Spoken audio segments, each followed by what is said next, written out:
All right, so welcome back. We are doing another special edition of our TG Secure Group Squad podcast for Cybersecurity Awareness Month. I think Nice. this session we're going to cover kind of hybrid work from home, work from anywhere that we've all gotten, fortunately, depending which side of the fence you're on, forced into in the last 18-ish months or so. So yeah, That's there should be right. some good stuff on this one. Yeah, it's a fast catalyst into this new world for sure. Yep. Yeah, I mean, I think it kind of really opened up a lot of people's eyes, like from a company perspective. I mean, from our standpoint, we had a lot of customers that were like, hey, I have 1,000 people. How do I work from home tomorrow? What do I do? And I think, unfortunately, in the beginning, it was kind of more like, hey, let's just get people connected and kind of get them going. And security kind of took a little bit of a back seat here. But I think for the most part, people have kind of come around saying, hey, no, wait, let's maybe pump the brakes a little bit. So let's look at security from a holistic standpoint and hybrid and blurring the lines a little bit. So I don't know, Brian, you have any kind of initial thoughts to take us through? Yeah, well, I mean, right when the pandemic started, people were taking desktops out of Yeah. the office. And I'm pretty sure we all know that the desktops don't have the same policies that laptops have applied to them. So they may not have that level of encryption and everything else that's dialed in there. And so I always think of like the coffee shop type of analogy where you'd always tell people, don't join the coffee shop Wi-Fi. Right. We issue you a MiFi type of device for a reason and have that integrated for the Salesforce as a primary example. That was always done, and now you got to apply that to everybody. And so you have a lot of people have never been used to that before. So my initial thoughts around that is really like relating it back to that, like stay off the hotel Wi-Fi and all that stuff, and you have to treat your home network as unsafe. Yep. That's a great point. So there's WPA2 and now 3 if you're on Wi-Fi 6 that you have access to. But plugging in a cable isn't going to be the end of the world. I personally ran a cable from my router all the way to my desk, and I have that plugged in. And it actually solved quite a few issues that I was having. So video calls now are, That's a great point. solid. I don't have to have interference with Wi-Fi and all of that. And now my packets aren't going to be sniffed by my neighbor. Yeah. So just some basic little tips right there. Yeah, no, that's actually a good point in that really you should kind of view your home network like a public network. Even though it's not a public network, your organization certainly views it that way. And it may be a little bit cumbersome to kind of administer it this way, but segmenting your own home network so you do have like a guest network that maybe has some pretty stringent rules to be able to access the other devices and keeping your own kind of content or your own traffic on your own LAN or your own VLAN at home is definitely something that's recommended. And like I said, maybe cumbersome, but I think there are a lot of kind of default configurations that will enable you to do this, even as like a basic end user through your standard router and whatnot. But yeah, in general, to your point, treating these networks like you're somewhere public is a good policy because you don't know. I wasn't the only one forced home. My roommates were forced home as well. And they don't have the same discipline or mindset around InfoSec as I do. And so if one of them gets compromised and I'm living on the same network You're like, as man, them. I don't want you on my junk. Get Exactly. off my Get network. off my Yeah. network. Yeah, I mean, really, yeah, totally. It occurred to me, when I was just like, wow, I may be perfectly safe, but one of these guys could be opening me up to a threat here. So, yeah. Well, that's a good point, too, because if you have roommates and say there's 3 of them, total, it's 3 different companies, 3 different security policies, and you're all in the same network, and you're vulnerable at that point. Oh yeah, yeah, and I mean, if one of you isn't patching and somehow they got popped, I mean, it's only now they're on your network, and it's only a matter of time. Yeah, exactly. They move laterally onto your PC, and then they're there. So I know this also opened up a lot of people's eyes on their asset management. Mm-hmm. Oh man, how are they going to patch their devices and track all of it as all this stuff was walking out of the door? So like a lot of cloud management gateways when SCCM/Endpoint Manager was a very hot topic right when this started happening. That's true. People don't always join the VPN, and so how's the device going to get patched and updated? The SaaS world that we live in, everybody can get around the VPN, if you will. The fortress kind of came crashing down, so to speak, right? Oh, yeah, by far. Yeah, it kind of blurs the lines of what's corporate versus enterprise. It's all, the apps are moving to the cloud. You have data on-prem. You have work from home. And I think another thing too, it's like you're kind of mixing personal and business now. It's like, we kind of always say, hey, don't do your personal banking on your corporate laptop. And now it's like almost the opposite. Like, hey, like here's a desktop. No, I don't want to use a desktop. I want to use my Chromebook or my MacBook.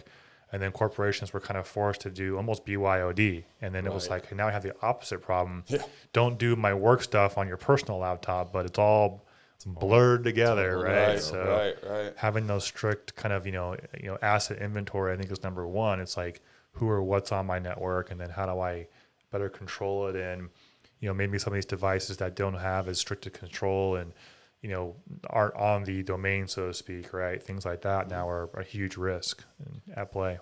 And then like antivirus, a lot of times they're centralized in a business and they're not always configured to go out to the cloud to get the update or the service provider. Yeah. And so those machines that aren't joining in becomes a risk factor from that perspective. Yeah. They don't join the domain for X amount of days. They're going to go in like a stale state. They don't get the updates pending. And then the whole thing kind of, as we speak about before, like defense in depth, that kind of thing comes crashing down a little bit. So it's really kind of forced a new, mechanisms and methodologies to protect your workloads and your assets and your employees too, right? Because they're going to be way more prone to phishing now. Like, hey, if I get a phishing link on my Gmail that comes to my BYOD laptop and I click it and my AV hasn't been updated in 6 months, and it's like, this is a bad situation all around, right? Right.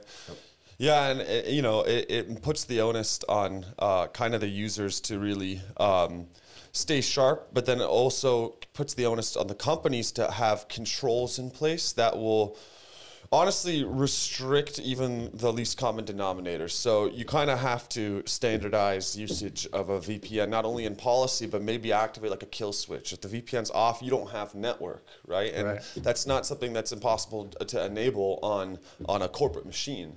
I mean, when I'm at home, I have two devices. I have this device. If I need to check Gmail, I have a switch on the back of my monitor that automatically switches me to my other device. I just do everything there, and so separation. Yes. Yeah. And having that separate, you almost have to like force that as an organization through different technologies like DLP, antivirus, VPN. So the combination of these things, it's not really like, I feel like as if before it was maybe an optional, whereas now from a work from home environment, it is like a requirement.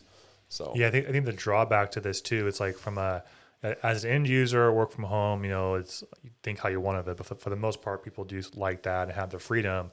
The hard part now is the technical complexity has shifted and become very hard to secure the BYOD or secure the endpoint. And like we're going to kind of continue to see things like zero trust, maybe less VPN, more about just single app access and software defined perimeter. And these types of situations are kind of now becoming more relevant versus your traditional VPNs and things like that, right? That you're kind of used to seeing. So. Definitely. And then physical security was kind of out of the door too, because now you don't have the same locks and mechanisms that you have in a building and who's auditing the access. It's actually a fantastic point. Yeah. And all of that. So like the scenario I always used to think about is like, oh, the doorbell rang and it was the UPS guy dropping off my toilet paper and my paper towels that I've waited 3 weeks to get because I'm on my last one now at the beginning of the pandemic rush. Yeah. And I left my laptop open, and then my kids are over there in the corner with the headphones on, and now they go over and start playing on Daddy's laptop. They're trying to hack away at Minecraft or whatever it is.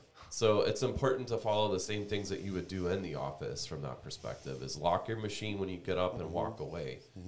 And then printing was another big issue. If you have PHI or PII data, making sure that you had shredders in the house or not even printing the data at all. I mean, honestly, nowadays, why do you even need to print it? So kind of forced a lot of modernization there with some of the workflows and applications and certain business units that had to transform almost overnight, right? Exactly. But your point, it's not so much just the digital security, it's the physical and that kind of like cybersecurity first mindset. Like, hey, like, to your point, if I was at the office doing my thing, what would I do? Do those same things at home, right? Well, yeah, and then to that point, it's all like physical security is so overlooked. That's like the core of information security. It doesn't matter how good your controls are. If I could just pick up your laptop, walk out with it, and then read the data off the hard drive itself, it's like, why can't anybody do that at your home? So encrypting your devices, right? That's a big one. Yeah. And then Yeah, ensuring. I mean, we're not saying you need to get RFID badges for everybody in your home, but yeah, at the same time, Brian might want those for his kids, though. Exactly. He would love it. Well, yeah, Brian's kids are patching. They're doing I everything. love it. They have I a love it. seam up. Be a future summer intern. Yeah, no kidding. Right. I have cameras installed at every door. Don't worry. Yeah. Offline though, right? Yeah. No, and so physical, right? And make sure that you do have like those physical protections. I actually have something that ties my laptop to my desk at home, so it's like what if a vendor comes in, he's working on the house for whatever reason, or contractor, and you're just not there for for however long, and then you come back, your laptop's either gone or it was open and somebody messed with it. So yeah, you have to think about the different elements in your own home. And sure, maybe you may not have that many stakeholders coming in and out, but sometimes it's people you least expect, like maybe your significant other, or your kid, or your whoever it may be. So yeah. We also saw a lot of staycations. I know I talked about hotels and that to begin with, but people were going other places and working during the pandemic to kind of get away. Mm-hmm. And so that's another risk point there, is how are you going to handle those type of scenarios? Is it forced onto a company issued Wi-Fi type of device, or do you get on the Wi-Fi and then use your VPN? So you got to read your company policies and make sure that you follow those as well, because you're beholden to those as the employee. Yeah, I think another thing too is like, as we kind of all got, Zoom fatigue and WebEx fatigue and things like that, we're all used to being on video now. I think our comfort level kind of shifted from being, somewhat more professional to be like, things were a lot more acceptable. And I've seen some weird things where like people are kind of showing like probably too much of their house, too much background, maybe some information they don't really want seeing and sharing. And I've heard stories of like people obviously like walking around like maybe accidentally naked behind a video or something, like your kids come running through, but still like you could be sharing information that could be used against you in social engineering too, right? If I know, I see a certain trophy for this, and I correlate the date, and like, hey, remember when we met at this thing, and you may or may not fall for it, right? So things like that. That's interesting you mentioned that, because that's, some people, it's like it's a whole activity for them, is they'll just take a look at your room, they'll see what items are around, they might find out like, this is from this certain manufacturer, this brand, they know that they only serve this area, all of a sudden they have a general idea of where you are, and then they can keep reversing it until they know exactly where you live. So yeah, video conferencing can actually be very revealing to your location, or just data about you. It can also actually be used. You mentioned people forgetting to keep their camera, or forgetting about their camera left on and walking around naked. That could be used in sextortion schemes and phishing attacks. So people just don't realize that's a component that's part of the triangle, I suppose. Well, and cameras are getting so good now. You've got 4K quality cameras ultra high that can resolution. really zoom in. So right behind you might be your whiteboard, and you have stuff on there that's not something you want everybody to know. Mm-hmm. Yeah. Or maybe it's company type of secrets. As another example, you jump on with a vendor or somebody from the outside, it's not within your company, and then that data starts to leak. So it's interesting you say that, because from a let's just say the normal perspective, there'll be times where like you go to a customer site and you walk into a conference room and there's stuff on the whiteboard, and you're like, pretty sure you should have erased that like months ago when it was not really in use anymore. And you have you tried to erase it? Because now that's it's a true. permanent marker. That's a different problem to have. But if they would have erased it, then but it's the same concept. Like, do what you do at the office at home, which I know it's kind of like desk it gets hard. Just kind of have the right policies. mindset, and it makes it tough, but it's a good kind of practice what you preach, so to speak, right? So it's kind of made everybody an InfoSec professional, the work from home climate, right? Because I feel like before there was a lot that could be taken off of the end user's plate just by simply going into the office and being a part of those network controls. And you come home and you kind of have to manage this yourself. So it's hard to unplug sometimes physically, right? Right. And so I know us as InfoSec professionals, we sometimes struggle with keeping up with all of it. I can only imagine a standard end user. So and that's why it's important that organizations kind of, I'm a fan of zero trust, mainly because it actually gives more central control back to the administrators. It's annoying for the end users because they have to ask for permission every time, but they can't like accidentally hurt themselves is the way I like to think about it. And so that's and especially with today phishing still being as prominent as it is, it's like it makes sense that segmentation of duties would occur beforehand. That way the user isn't worrying about it. Yeah. Yeah. And then kind of going back to what you mentioned earlier, and we spoke about this in various topics in the past, but like with your home network now, what do you have on your home network? Cameras, IoT devices, patching those devices, taking care of those things. Because if I know, hey, I work for maybe a sensitive provider, and to your point, I know you have this telephone system or Roku device or whatever, and I want to kind of target that, that's a potential way to kind of home network, jump on, move laterally, sniff traffic. I mean, you can get very extreme in these things, but these are things you want to kind of keep in mind. And also, like, who's your ISP? Are you using like maybe a third tier, like kind of lower grade ISP, or a more well-known with better SLAs and maybe security about physically the box? Like for me, it's interesting in my neighborhood, the actual like main fiber box is right in front of my house with like no lock on it. And it's like, I'm not sure I like this idea, like, type of a thing, but things like that. Right. So do you pay for your internet? Maybe not. Yeah. Yours isn't tapped, you mean? Yeah. Well, that point's interesting because my neighbor just recently got an Apple TV and it shows up now. Oh, right. When I go to share to something else because they have Bluetooth or whatever enabled instead of just having to be on the Wi-Fi device. And so when I go in there to do it, if I click on it, it would pop up and say, what's the PIN number? Well, I could look through the window and see what it says on the TV. Put your binoculars on. If it's up there, and then punch in the 4-digit code. So, little things like that you don't think about that you have to make sure that you have enabled overall. That's kind of where your point about like just sometimes physically plugging in like your main work computer, hardwire it, it can be a little cumbersome. But I mean, the other thing too is we're also used to using video meetings. You're just going to get natively a little bit better quality and not fighting with your neighbors' Wi-Fi and thousands of neighbors' Wi-Fi type of a thing, right? Don't worry, I have like 5 little mesh systems now. I love it. That are all tied in there, whatever, to blow all the neighbors' signals away. Because I was having problems at the beginning. Yeah, it happens. The pandemic with everybody else turning on all their own Wi-Fi, etc. Yeah. So I just decided I'd outpower them all. There you go. When in doubt, firepower. Brute force. Yeah. Oh, that's funny.